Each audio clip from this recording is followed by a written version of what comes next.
Okay, we're getting ready to start the second phase of this, which is to start cutting in. I'm going to start with the terraces, and I'm going to start first with this uphill terrace. We pounded a stake here and a stake here to kind of incorporate the contour of coming around. And this stake to this one will just be a transition. But from this one, way out there on the fence line, there's another one. It's pretty much a straight shot and it's at the same elevation. So we're going to work through this. Now I'd love to have the dozer going right now. This would be a great opportunity to come in here and just level and shape out these terraces with the dozer.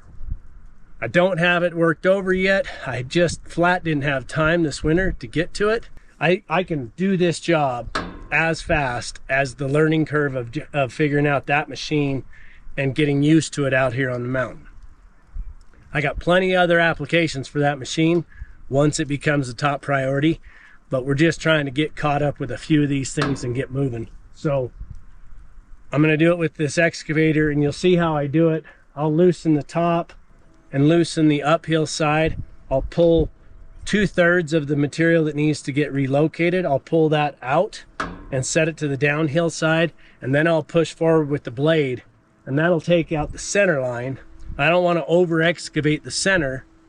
If you think about the width of the machine, I want to dig this down to native, and I want to pile up the downhill side, but I don't want to over excavate the center because I don't want it to be too loosened and have to resettle.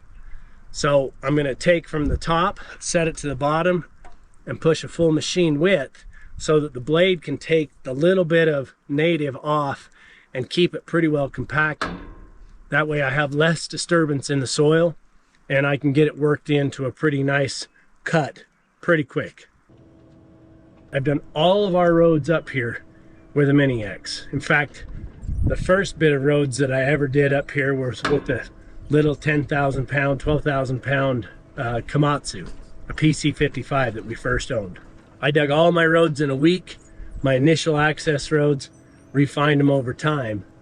I've done a lot with this.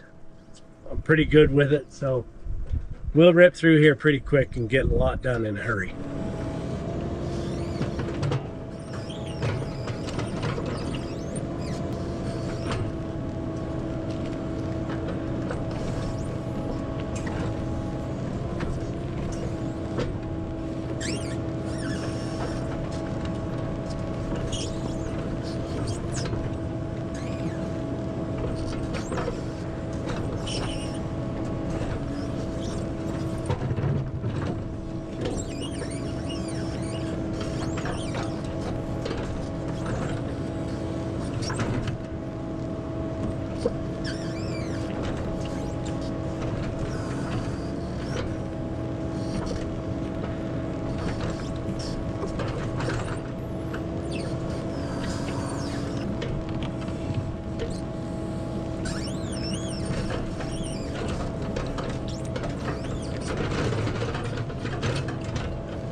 Now that I've made my first rough cut pass into this terrace, the next step that I'm doing is starting to sweep away the loose soil from the uphill side right where my track was.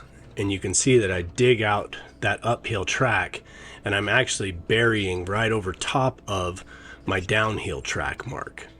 And that's effectively giving me a buildup in lifts. Working my way out here, I was compacting the soil under my track as I went, and now I'm building that up again on the downhill side so that as I come back out again, I'll track that up and set my uphill side a little lower in the ground. So the whole purpose of that is to get my road flatter and more leveled out like it needs to be. But this gets me the material that I need and helps build it up in lifts so it doesn't settle quite as hard.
Now that I've made it all the way back to the start point, I've set my blade just barely into the soil on the downhill side, but it's floating on the uphill side.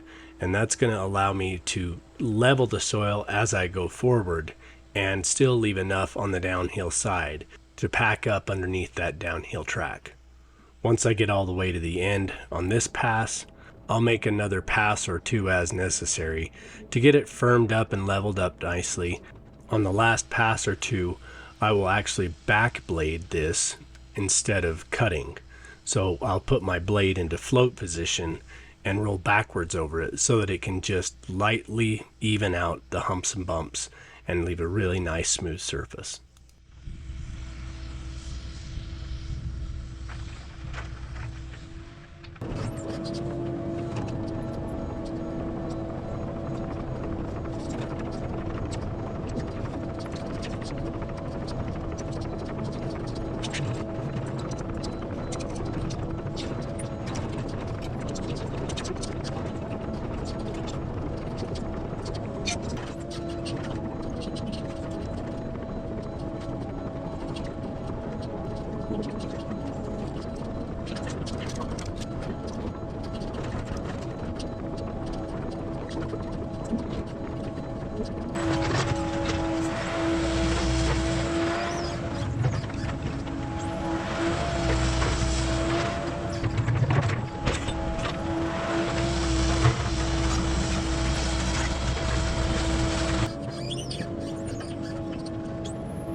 Wheel.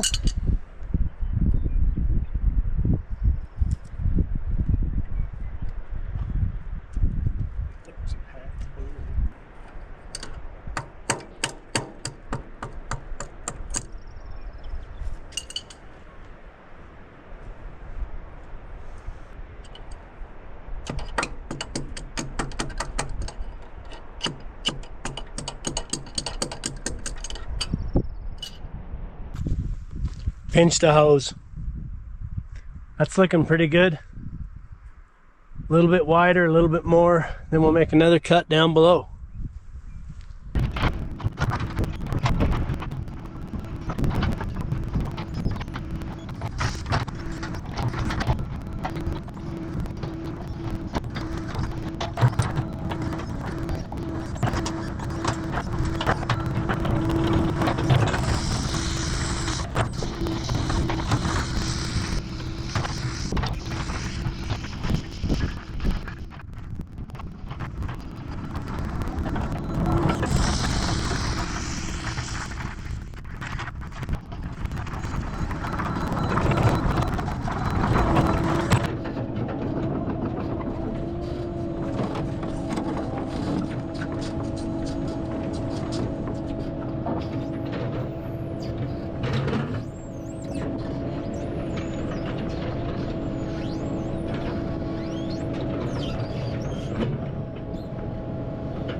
Beautiful day and quite an accomplishment. Holy cow, it's a lot of work done in one day. Oh man, I'm so thrilled about this. We've been dreaming about this orchard space out here for years and just wanting to figure out how to get it done, needing it to become a priority before it could have the time that it needed. So all of the road cut work and access points and shelving terraces is cut. I cut a couple of berry shelves right there that you don't really need crazy access to, but are easy to get to from here. You can easily reach up with any of the pieces of equipment to get like mulch and compost onto the berry rows. And then we've got our roads. Now the whole idea here is that these become the access point, and toward the shoulder is where the trees get planted, and that gives us room on the uphill side, the stable side, to get in here with anything. Tractor, the Ranger, excavator if we had to. Be able to get out here and deliver compost and manure to the trees, things like that. Get in here for maintenance and get in here for access. And the trees can be toward the leading edge of this shoulder, and because we've got just enough elevation and everything, we'll probably end up with trees on the top shoulder and up maybe 2 or 3 feet from the road edge, about center of the face. We'll probably put a whole hedgerow of berries. So it's probably going to be fruit trees, and then down in here somewhere, hedgerows of currants, blackberries, gooseberries, raspberries. We've had some honeyberries before that we've liked a lot. We might pick up some of those for it. Maybe some elderberry. Just some fun stuff. I stabbed a handful of rocks in places, or boulders in places, and as this washes down and gets beat in with the weather and stuff, those will expose, and it'll give it a little bit more natural feel in some ways as well. I'm sure Ola's going to want to put all kinds of flowers in there too. Various low-lying shrubs or things like that. Things like lavender maybe. I'm sure she's going to want to probably put bulbs out here if she can get them to grow. Anyway, this is the base level start. So now we've got a bunch of composted manure over the last couple of years piled up. We're going to put that across the top of these to leach in and get things feeding the soils. We'll get the trees up here this year and get them planted, and get a drip system in line here to supply each zone. I think it's going to be an awesome spot for it. We've got mostly south facing, a little bit west facing. Our maximum sun window is actually a little bit southwest. So it's pretty close to what it faces. I think they're going to do great. The next phase will be right here. We're going to cut back to the string that we laid out, only about another 8 or 10 feet back, and cut out this little hump here. Pull that all down here, and then where the excavator is sitting at is the high point of this pad, and it's going to come down 2 more feet. So I'm going to just rip in a 2-foot depth cut through here to shelf 2, and then everything here all the way to the string line down 2 feet and across here is coming out the front here. So we should end up somewhere near this boulder, clear out here, with a nice big fat bulb out. And then the intent is that the road will come up and come around this rim and pick your line that you want to get to, so that on the uphill side here we can build in a greenhouse. This will be the next part. It's cutting all this and prepping this pad. Long day, a good day. I'm a little surprised I was able to get that much work done in just a single day, but everything's working flawlessly on the machine. Plenty of power, all the grip. The track cleats instead of the pads. So much nicer out here, especially when I get into these rocky stuff. It's perfect. It's going awesome. Man, I'm excited.